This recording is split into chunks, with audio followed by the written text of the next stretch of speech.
Dear students, ഇവിടെ നമ്മൾ micro economics chapter 3 production and cost അതിന്റെ പാർട്ട് 3 ആണ് നമ്മളിപ്പം ഇതിൽ നോട്ട്സ് ഞാൻ പ്രിപ്പയർ ചെയ്തിരിക്കുന്നത്.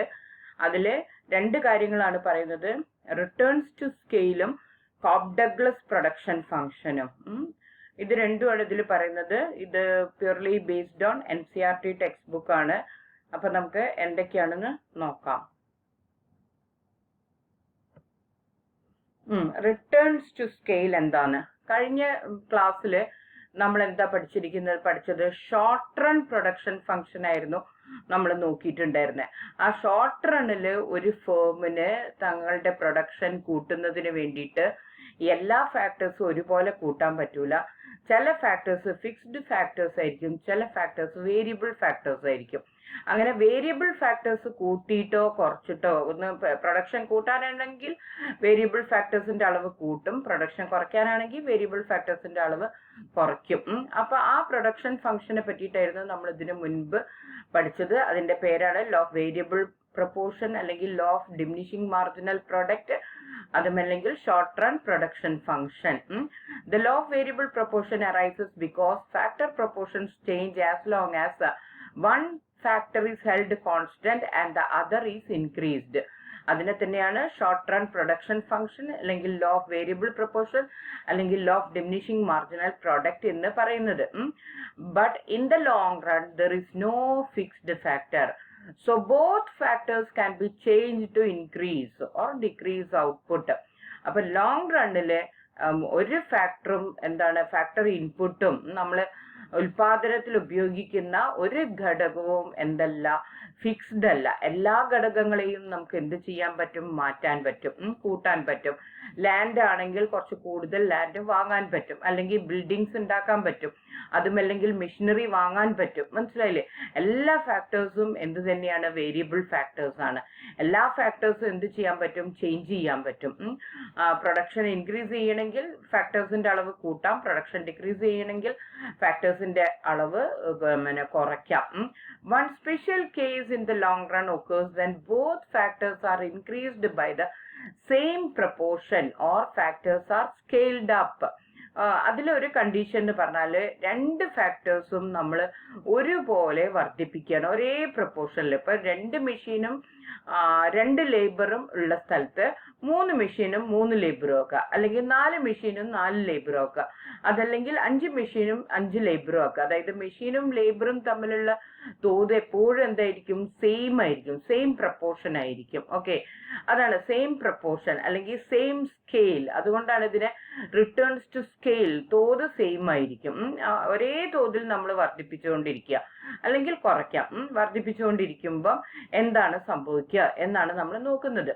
When a proportional increase in all inputs results in an increase in output by the same proportion, the production function is said to display constant returns to scale or CRS.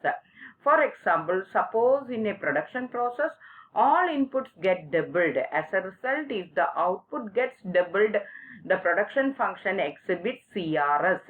എന്താണ് ഇതിന്റെ അർത്ഥം? നമ്മൾ ഇങ്ങനെയുള്ള ഒരു production പ്രോസസ്സിൽ fixed ഇൻപുട്ടും variable ഇൻപുട്ടും fixed ഇൻപുട്ടും വേരിയബിൾ ഇൻപുട്ടും ഇല്ല, എല്ലാം വേരിയബിൾ ഇൻപുട്ട് ആണെന്ന് നമ്മൾ പറഞ്ഞു. എല്ലാം ഒരേ അളവിൽ വർദ്ധിപ്പിക്കുകയാണെങ്കിൽ ഔട്ട്പുട്ടും അതേ അളവിൽ തന്നെ അതേ തോതിൽ തന്നെ വർദ്ധിക്കുകയാണെങ്കിൽ അതിനെ നമ്മൾ കോൺസ്റ്റന്റ് റിട്ടേൺസ് ടു സ്കെയിൽ എന്ന് പറയും. അവരൊരു എക്സാമ്പിൾ പറഞ്ഞിട്ടുണ്ട്. ഒരു പ്രൊഡക്ഷൻ പ്രോസസ്സിൽ എല്ലാ ഉൽപാദന ഘടകങ്ങളെയും ഇരട്ടിപ്പിച്ചു. അപ്പം ഉൽപ്പന്നത്തിന്റെ അളവും എന്തായി? ഇരട്ടിയായി. ഔട്ട്പുട്ടും എന്തായി? ഡബിൾഡ് ആയി. അപ്പൊ അങ്ങനെയുള്ള ഒരു സന്ദർഭത്തെയാണ്, അങ്ങനത്തെ പ്രൊഡക്ഷൻ ഫംഗ്ഷനെയാണ് നമ്മൾ കോൺസ്റ്റന്റ് റിട്ടേൺസ് ടു സ്കെയിൽ. അതായത് ഇൻപുട്ടിൽ ഉണ്ടാകുന്ന അതേ വർധനവ് എന്തിലും ഉണ്ടാകുന്നു? ഔട്ട്പുട്ടിൽ ഉണ്ടാകുന്നു. ഇൻപുട്സ് 10% ഇൻക്രീസ് ചെയ്യുകയാണെങ്കിൽ ഔട്ട്പുട്ടും എത്ര തന്നെ ഇൻക്രീസ് ചെയ്യുന്നു? 10% തന്നെ ഇൻക്രീസ് ചെയ്യുന്നു. അതിനെയാണ് നമ്മൾ constant returns to scale CRS എന്ന് പറയുന്നത്. അടുത്തത്, when a proportional increase in all inputs results in an increase in output by a larger proportion, the production function is said to display increasing return to scale അല്ലെങ്കിൽ IRS. For example, suppose in a production process, all inputs gets doubled. As a result, if the output is more than doubled, then IRS holds. എന്താണ് അവിടെ പറയുന്നത്? എല്ലാ ഇൻപുട്ടും വർദ്ധിപ്പിച്ചു. ആ inputs വർദ്ധിപ്പിച്ച തോതിനേക്കാൾ കൂടുതലായിട്ട് എന്ത് വർദ്ധിക്കുന്നു? ഔട്ട്പുട്ട് വർദ്ധിക്കുന്നു എന്നിരിക്കട്ടെ. അപ്പോൾ എന്താണ് സംഭവിക്കുക? അതിനെയാണ് നമ്മൾ ഇൻക്രീസിങ് റിട്ടേൺസ് ടു സ്കെയിൽ എന്ന് പറയുന്നത്. ഇവിടെ എക്സാമ്പിളിൽ പറഞ്ഞ എല്ലാ ഇൻപുട്സും ഡബിൾ ചെയ്തു, ഇരട്ടിപ്പിച്ചു. ഇൻപുട്സ് ഒക്കെ ഡബിൾ ചെയ്തപ്പം നമ്മളുടെ ഉൽപാദന ഘടകങ്ങളുടെ അളവൊക്കെ ഇരട്ടിച്ചപ്പം എന്തുണ്ടായി? 2 മടങ്ങ് വർദ്ധിച്ചപ്പോൾ അതിന്റെ ഔട്ട്പുട്ട് അതിനേക്കാൾ 2 മടങ്ങിനേക്കാൾ ഇരട്ടിയേക്കാൾ കൂടുതലായി. അങ്ങനെയാണ് സംഭവിക്കുന്നതെങ്കിൽ അതിനെ നമ്മൾ എന്താണ് വിളിക്കുന്നത്? Increasing returns to scale IRS എന്നാണ് വിളിക്കുന്നത്. ഒരു എക്സാമ്പിളും കൂടി ഞാൻ പറയാം. ഇൻപുട്സ് എല്ലാം 10% ഇൻക്രീസ് ചെയ്തു. അതിന്റെ ഫലമായി ഔട്ട്പുട്ട് 20% ഇൻക്രീസ് ചെയ്തു. അപ്പൊ അവിടെ എന്താണ്? ഇൻക്രീസിങ് റിട്ടേൺസ് ടു സ്കെയിൽ ആണ്. ഇനി ഡിക്രീസിംഗ് റിട്ടേൺ ടു സ്കെയിൽ അല്ലെങ്കിൽ DRS holds when a proportional increase in all inputs results in an increase in output by a smaller proportion. For example, suppose in a production process all inputs gets doubled. As a result, if the output is less than double, then DRS holds. എന്താണ്? നമ്മുടെ IRSന്റെ നേരെ opposite. എല്ലാ ഇൻപുട്സും നമ്മൾ increase ചെയ്യുന്നു, ഒരേ തോതിൽ നമ്മൾ വർദ്ധിക്കുന്നു. പക്ഷെ ഇൻപുട്ട് ഇൻക്രീസ് ചെയ്തതിനേക്കാളും കുറവേ എന്തുണ്ടായിട്ടുള്ളൂ? ഔട്ട്പുട്ട് ഇൻക്രീസ് ചെയ്തിട്ടുള്ളൂ.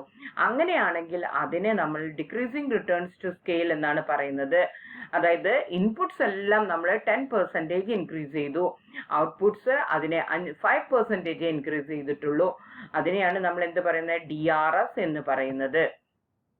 അടുത്ത ഇതിൽ നമ്മൾ അതൊന്നും കൂടി എക്സ്പ്ലെയിൻ ചെയ്യാണ്. റിട്ടേൺസ് ടു സ്കെയിൽ കണ്ടിന്യൂ ചെയ്യുന്നു. Consider A production function Q is equal to function of x1 x2 where the firm produces Q amount of output using x1 amount of factor 1 and x2 amount of factor 2. Now suppose the firm decides to increase the employment level of both factors T times. T എന്ന് പറഞ്ഞാൽ ഏതെങ്കിലും ഇപ്പൊ 2 ഇരട്ടിയോ 3 ഇരട്ടിയോ ഒന്നിനേക്കാൾ കൂടുതലായിരിക്കണം. അത്രയും സമയത്ത് നമ്മൾ ഇത് ഇൻക്രീസ് ചെയ്യാൻ വേണ്ടിയിട്ട് അത്രയും എമൗണ്ട്, T എന്ന് പറഞ്ഞാൽ ഒരു നമ്പർ, അത്രയും എമൗണ്ട് ഇൻക്രീസ് ചെയ്യാൻ വേണ്ടി നമ്മൾ ശ്രമിക്കുകയാണ്. എന്ത്? ബോത്ത് ഫാക്ടേഴ്സിന്റെ അളവും എല്ലാ 2 ഫാക്ടേഴ്സും ഒരേപോലെ നമ്മൾ ഇൻക്രീസ് ചെയ്യുക. Mathematically we can say that. അപ്പൊ മാത്തമാറ്റിക്കലായിട്ട് നമ്മൾ ഇതിനെ എങ്ങനെയാണ് റെപ്രസെന്റ് ചെയ്യുക എന്നാണ് പറയുന്നത്.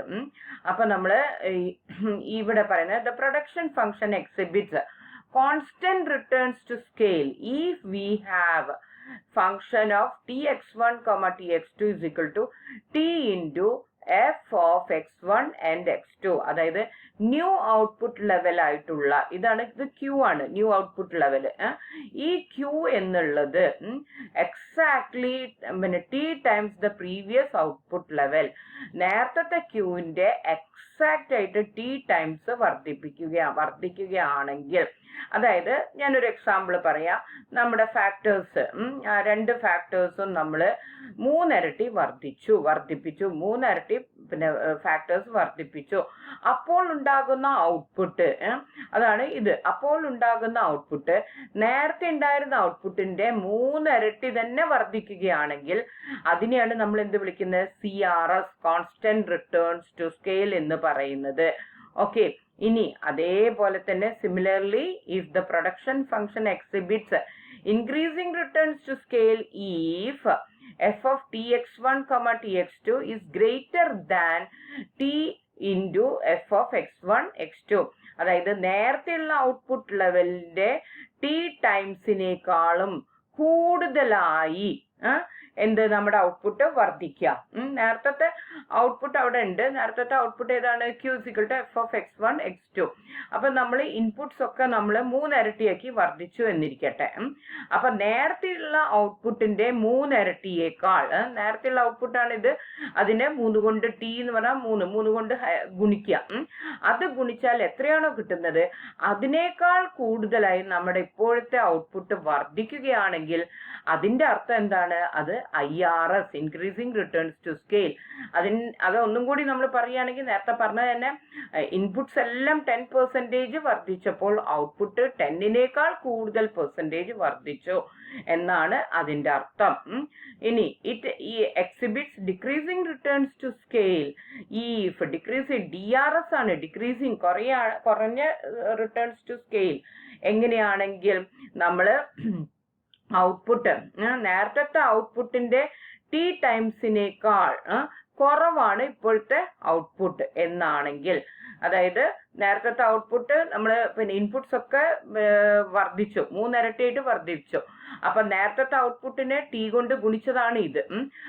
അതിനേക്കാൾ കുറവാണ് യഥാർത്ഥത്തിൽ ഇപ്പം നമുക്ക് ഉണ്ടായിട്ടുള്ള ഔട്ട്പുട്ട്. അപ്പൊ അങ്ങനെയാണെങ്കിൽ നമ്മൾ അതിനെ എന്താണ് പറയുന്നത്? DRS എന്നാണ് പറയുന്നത്. ഇനി കോബ് ഡഗ്ലസ് പ്രൊഡക്ഷൻ ഫംഗ്ഷനും കൂടി ഉണ്ട്. Consider A production function Q = x1 raised to alpha into x2 raised to beta, where alpha and beta are constants. The firm produces Q amount of output using x1 amount of factor 1 and x2 amount of factor 2. This is called a production function. ഇതാണ് നമ്മുടെ Cobb Douglas production. This is called a Cobb Douglas production function. Q = x1 raised to alpha into x2 raised to beta. Suppose with x1 = x1 bar and x2 = x2 bar, we have Q0 units of output. അതായത് Q0 output ആണുള്ളത്. നമ്മൾ ഉപയോഗിക്കുന്നത് x1 bar factor 1 ഉം x2 bar factor 2 ആണ്. If we increase both inputs T times, രണ്ട് ഇൻപുട്ടും നമ്മൾ വർദ്ധിപ്പിച്ചു, T ടൈംസ് വർദ്ധിപ്പിച്ചു, we get the new output. പുതിയ ഔട്ട്പുട്ട് ആണ് Q1 = Tx1 bar raised to alpha. T times ആണല്ലോ ഇത് വർദ്ധിപ്പിക്കുന്നത്. അപ്പൊ x1ന്റെ കൂടെ എന്ത് കൂടി എഴുതണം? T എന്നും കൂടി എഴുതണം. Tx1 bar raised to alpha, Tx2 bar raised to beta എന്ന് എഴുതി. അപ്പൊ നമ്മൾ ഈ T രണ്ടിലും കോമൺ ആയതുകൊണ്ട് ടീനെ അങ്ങോട്ടേക്ക് എടുത്തു. എന്നിട്ട് ആൽഫയും ഒരു ടീന്റെ നേരെ ആൽഫയാണ്, ഒരു ടീന്റെ റേസ് ടു എത്രയാ പവർ എത്രയാണ്? ബീറ്റയാണ്. അപ്പൊ നമുക്ക് അത് എങ്ങനെ എഴുതാൻ പറ്റും? T raised to alpha plus beta എന്ന് എഴുതാൻ പറ്റും. എന്നിട്ട് x1 raised to alpha, x2 raised to beta. ഇങ്ങനെ. ഇനി ഈ ഇക്വേഷനില് ആൽഫ പ്ലസ് ബീറ്റ ഒന്നാണ് നമ്മൾക്ക് കിട്ടുന്നതെങ്കിൽ അത് കോൺസ്റ്റന്റ് റിട്ടേൺസ് ടു സ്കെയിൽ ആണ്. അതിന് നമ്മൾ we have Q1 = TQ0, that is the output increases T times. So the production function exhibits constant returns to scale. Similarly, when alpha plus beta is greater than 1, the production function exhibits IRS. When alpha plus beta is less than 1, the production function exhibits DRS. ഇതൊന്ന് പഠിച്ചു വെച്ചാൽ മതി. ഇതിന്റെ ഈ നമ്മുടെ x1 raised to alpha, x2 raised to beta എന്നുള്ളതിൽ alpha plus beta ഒന്നാണെങ്കിൽ അത് എന്താണ്? അവിടെ CRS ആണ് നടക്കുന്നത്. Alpha plus beta greater than 1 ആണെങ്കിൽ ആ പ്രൊഡക്ഷൻ പ്രോസസ്സിൽ ഇൻക്രീസിങ് റിട്ടേൺസ് ടു സ്കെയിൽ ആണ് ഉണ്ടാവുന്നത്. Alpha plus beta less than 1 ആണെങ്കിൽ അവിടെ DRS ആണ് നടക്കുന്നത്. അപ്പൊ ഇത്രയാണ് ഇതിന്റെ നോട്ട്സ്.